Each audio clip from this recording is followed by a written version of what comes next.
시청자 여러분, 연초에 우리 주식시장이 연이틀 크게 빠졌고요. 그 이후로는 뭐 이렇게 큰 변동성이 안 나오고 있습니다. 박스권이라는 얘기에 딱 부합되는 그런 장세인데 이제 설도 얼마 안 남았거든요. 2월 장세 한번 전망해보는 시간 가질 텐데요. 대신증권의 박동기 부장 모셔보겠습니다. 어서 오십시오. 안녕하세요. 네. 부장님, 이게 장세가요. 1월 첫째 거래일, 둘째 거래일에 뭐 환율이라든지 삼성전자 실적 뭐 이런 걸로 쇼크가 와가지고 크게 출렁거리더니 이제 1950포인트 선에서 그냥 갇혀있다 이런 표현이 맞을 것 같은데 이 왜 박스권이 이렇게 장기화되고 또 앞으로는 어떻게 될 건지 좀 시장 전망부터 먼저 좀 해보고 가겠습니다. 그렇습니다. 지금 말씀하신 것처럼 새해 첫날 들어 2000포인트가 무너지고 난 이후에 최근 한 달 가까이 변동성이 지금 상당히 적죠. 네. 1950포인트를 중심으로 해서 플러스 마이너스 한 1, 20포인트 정도 그러게요. 수준, 그런 흐름이 나오고 있는데 이것은 말 그대로 지금 산무장세라 그러죠. 매수 주체도 없다, 주도주도 없다, 모멘텀도 없다. 네. 이렇게 지금 보고 있고, 심리적으로 지금 어닝 시즌에 워낙 그 주변 그 증권사 애널리스트들이라든지 보고서가 4분기 실적이 안 좋다라는 얘기들이 워낙 만연하기 네. 때문에 심리적으로 지금 상당히 위축된 상태가 지속되고 있다. 이렇게 지금 보여집니다. 자, 그럼에도 불구하고 시장은 지금 하방 경직성은 상당히 강하다라는 그러게요. 얘기죠.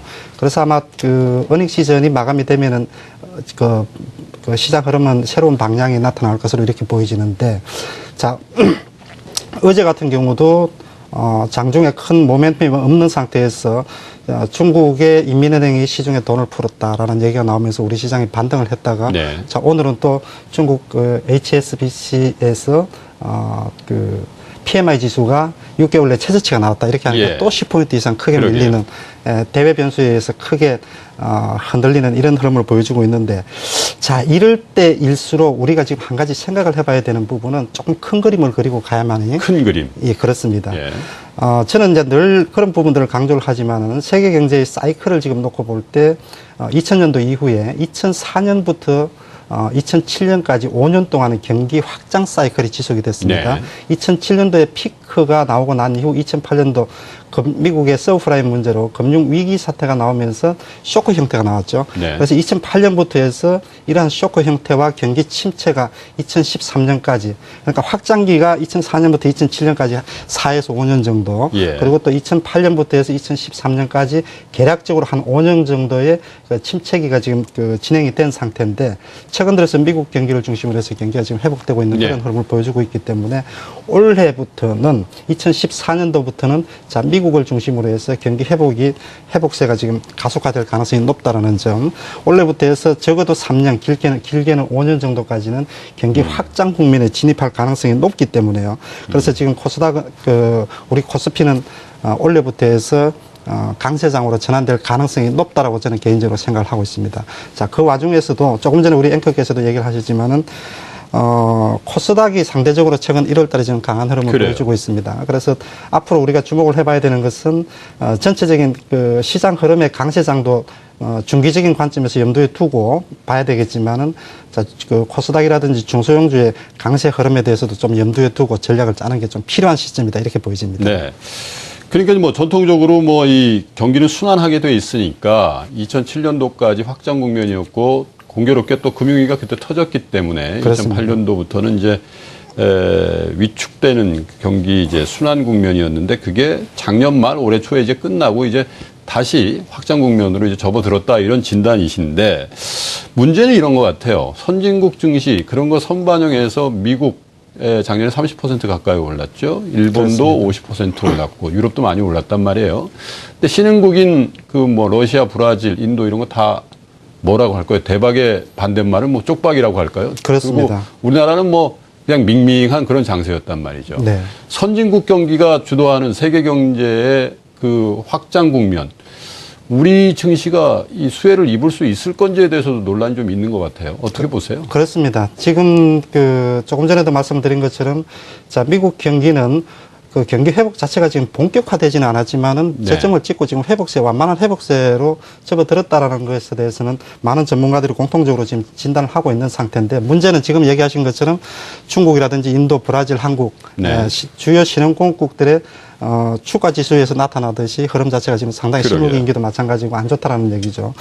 자, 이 부분은 결정적인 요인이 어디 있냐면은 2008년도 금융위기, 2010년도 유럽 재정위기 이후에 경기 회복의 주도권을 쥔 국가들이 기축통화권이라는 얘기죠. 네. 그러니까 통화량을 풀면은 거기에 대해서 바로 실물 경기에 그 직접적으로 침투할 수 있는 그런 권한을 가진 국가들. 네. 그러니까 그 미국이라든지 독일이라든지 최근 들어서는 일본까지도 자 엔화 그 유로화 그리고 또 달러화까지 이런 국가들에서 우선적으로 경기 회복이 나타나고 있고 신흥공업국 쪽에서는 이렇게 지금 그 경기 실물 경기 회복이 본격적으로 나타나지 못하는 이유는 결정적으로 지금 시차라고 생각이 됩니다. 네. 그래서 지금 자금의 흐름 자체가 선진국의 경기 회복이 우선적으로 나타나다 보니까 최근에 지금 한 12주 연속 신흥공업국의 자금이 그 선진국 쪽으로 빠져나가는 유출되는 예. 이런 흐름 그 통계에서 말해주는 것처럼 글로벌 경기의 자금 자체가 선진국 신흥공국에서 자금을 빼서 선진국으로 지금 이동하고 아직도 진행 중이라는 얘기죠. 자 그런 흐름 때문에 주가가 상대적으로 지금 부진한 흐름인데 이러한 그 디커플링 그러니까 선진국과 신흥공국의 이러한 그 격차 해소가 적어도 제가 볼 때는 지금 한 6개월에서 1년 이내에 지금 해소가 될 것이다 이렇게 지금 생각이 지금부터도요? 그렇습니다. 예. 그래서 그런 과정을 지금 밟고 있다라고 지금 생각이 되고 그래서 이러한 경기 회복의 지금 순환 사이클 자체가 미국이 가장 먼저 작년이죠. 작년 2분기 주택 경기가 회복이 되면서 그 시간을 보여줬고 유럽도 지금 아직까지 만족스러운 수준은 아니지만은 회복을 하고 있다라고 지금 진단을 하고 있는 그런 상태고 IMF라든지 세계은행 같은 경우는 올해의 경제 성장률을 지금 상향 조정을 지금 하고 있는 상태입니다. 그렇죠. 그만큼 낙관적으로 보고 있기 때문에 결국 선진국의 경기 회복은 결국 시차만이 있을 뿐이지 신흥공업국의 결정적으로 수혜를 받는 것이 시간적으로 지금 임박하게 다가오고 있다 이렇게 지금 보고 우리 시장 또 뭐 중국 시장 흐름도 좀 향후에 조금 큰 흐름을 긍정적으로 지금 봐야 되지 않느냐. 자, 시청자 여러분들의 이해를 돕기 위해서 제가 한 가지 확인 질문 하나 드릴게요. 그러니까 세계 경제의 주도권은 미국이라든지 일본, 유로존에 있는데 이게 먼저 스타트를 했고 신흥국 쪽으로 그 주도권이라고까지는 할 수 없지만 이게 윗목 아랫목의 관계니까 신흥국 경기가 좋아지는 데까지는 한 9개월에서 12개월 통상적으로 그렇게 수년한다라고 보면 네. 증시는 그거보다는 덜 수년하겠군요. 증시는 먼저 반영할 테니까. 조금 더 빠를 가능성이 있겠죠. 예. 왜냐하면은 그 중국이라든지 우리나라 같은 그 나라에 지금 저점이다 아니다, 실물 경기의 저점이다 아니다 이런 논쟁이 지금 네. 있는 상태이기 때문에 주가 흐름은 통상적으로 우리가 얘기하기를 터널을 빠져나오고 나서 주가가 오르는 것이 아니라 터널의 불빛이 보이는 시점부터 이미 주가는 오르기 시작하기 때문에 예, 그 시간은 그렇게 멀지 않았다 이렇게 지금 생각이 됩니다. 글쎄요, 그 터널의 길이라는 게 뭐 100m짜리도 있고 뭐 한 500m짜리, 1km짜리도 있긴 있으니까 그렇습니다. 희미한 불빛이 얼만큼 우리 앞에 와 있는지에 대해서는 가봐야 되겠습니다만 어쨌든 경기의 회복이 신흥국까지 영향을 미치는 것보다는 분명히 증시는 먼저 선반영할 거다 이런 말씀이시고요. 그렇습니다. 자, 그런데 우리 기업들도 그렇지만 최근 들어 미국 시장에서도 기업들 실적 발표하는 거 보면 그렇게 시큰둥해요.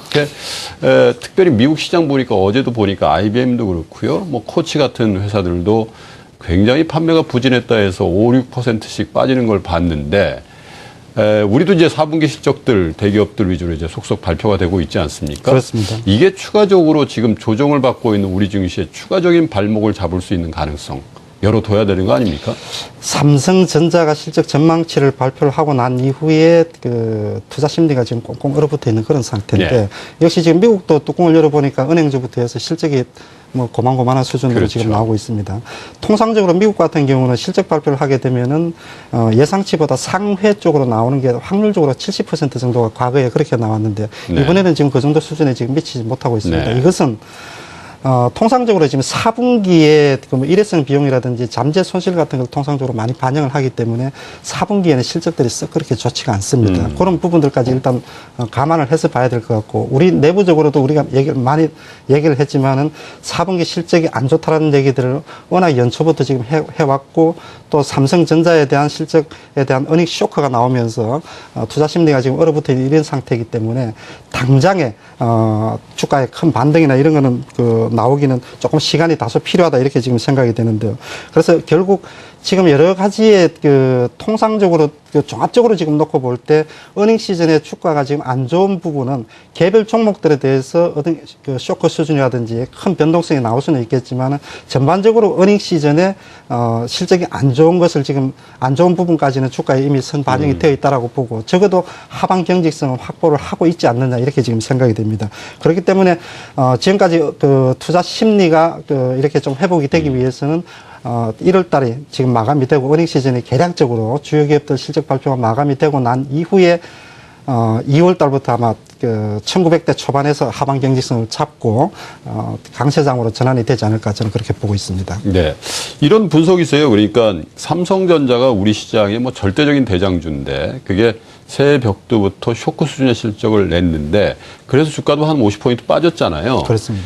근데 이게 삼성전자의 효과 플러스 삼성전자가 저 정도면 나머지 기업은 볼 것도 없다. 이런 심리적인 어떤 위축 이런 것들이 반영되어 있는 주가가 현재 주가다. 이렇게 분석하시는 거예요.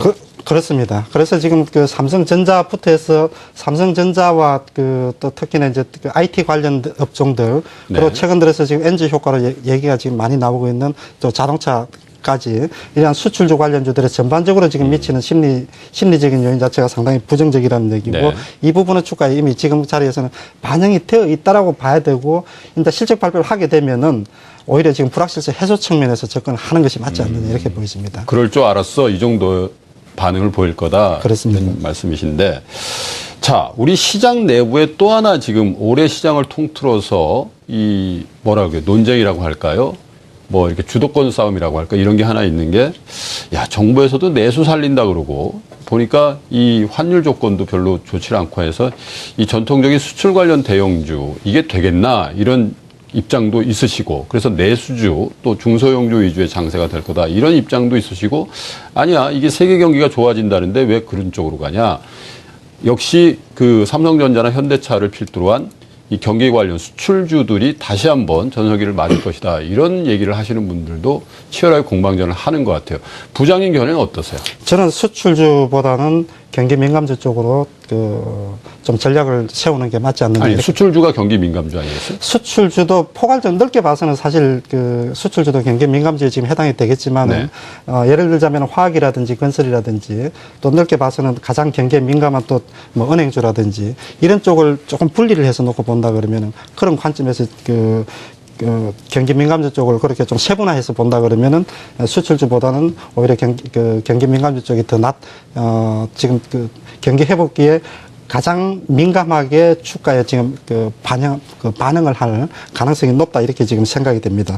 그래서 내수주 그리고 또 뭐 수출주도 있고 뭐 경기 민감주도 있고 뭐 이렇게 지금 돼 있는 그런 상태지만은 삼성전자라든지 현대차 같은 경우는 실적은 여전히 꾸준한 그런 흐름을 보여주고 있지만은 자 이런 쪽보다는 조금 더 과감하게 역시 그 주가의 가장 그 호재는 많이 빠진 게 가장 큰 호재라고 그렇게 얘기를 하죠. 가격 메리트가 있는 종목들 중심으로 좀 접근을 하는 것이 좀 바람직하지 않느냐 이렇게 생각이 됩니다. 어떤 게 제일 싸 보이세요? 업종별로 보시면.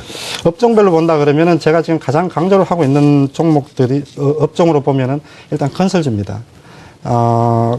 가장 뭐 최악의 시기를 지금 지났다라고 볼 수가 있고 네. 건설주 같은 경우는 어제 오늘도 지금 뭐 대림산업 뭐 상당히 변동성이 크고 그러게 실적 쇼크가 뭐 이런 얘기가 있는데 오늘 급반등하네요. 그렇습니다. 어제 많이 빠진 덕인지 모르겠습니다. 그래서 아마 실적 발표를 하게 되면 아까 말씀드린 것처럼 그 불확실성 해소 측면에서 반등할 가능성이 일단은 높다라고 생각이 되고 그래서 건설주 같은 경우는 어찌 보면은 가장 경기에 민감한 그 업종이면서 작년 같은 경우에 상위 시공 능력 상위 100개 종목 100개 업체들 중에서 40% 가까이가 부도가 났거나 법정 관리로 갔거나 이런 형태로 지금 되어 있습니다. 건설 회사가요. 그렇습니다. 그 상장 비상장 다 합쳐서 말씀하시는 거죠? 예, 그렇습니다. 그래서 그만큼 최악의 시기를 겪었고 그리고 이제 경기 아까 말씀을 드린 것처럼 경기 하강 국면에서는 자 이러한 상황이 더 오래 가고 아직도 그 건설업체들의 그 부도가 더 날 수 있는 연장성살에 나올 수 있는데 지금 자리에서는 부동산 경기가 저점 통과 가능성이 일단 높다라는 점 그리고 정부에서 일단 그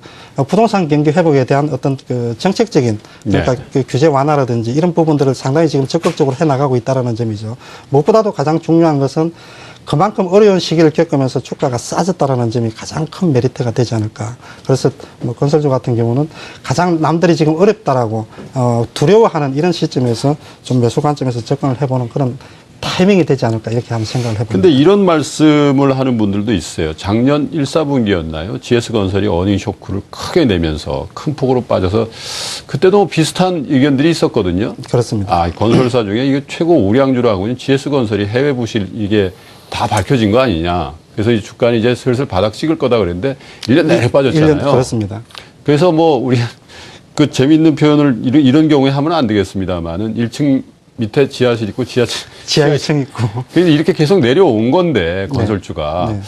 근데 지금이 딱 바닥이다라고 바닥권이다라고 얘기할 수 있는 이유가 정부의 정책이라든지 뭐 너무 싸다라는 것만으로는 조금 모멘텀이 약하다 이런 얘기를 하시는 분들 많이 있어요. 지금 GS건설 한번 얘기 나온 김에 한번 볼까요? 예, 그렇죠. GS건설의 분기별 실적을 보게 되면은요. GS건설이 그 작년에 거의 1조 가까이 이제 영업 적자가 났습니다. 그렇죠.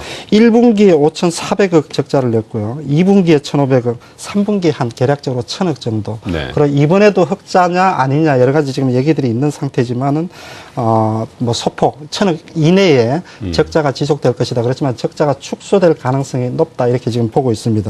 그래서 GS건설은 지금 턴어라운드가 4분기에 되지 않는다 그러면은 아까 말씀을 드렸던 것처럼 최근 들어서 해외 수주가 상당히 지금 활발하게 일어나고 있는 상태입니다. 네. 그래서 본격적으로 수주가 작년까지 저가 수주의 어떤 잠재 손실을 지금 이제 밀어내고. 작년까지 다 밀어냈죠. 반영이 지금 다 시켜놓은 그런 상태이기 때문에 자 지금 자리에서는 내년에 대한 이번 실적 발표를 하고 나면 28일 날 실적 발표가 있습니다. 예. 실적 발표를 하고 나면은 자 이제 턴어라운드에 대한 기대감이 클 수 있다라는 얘기죠.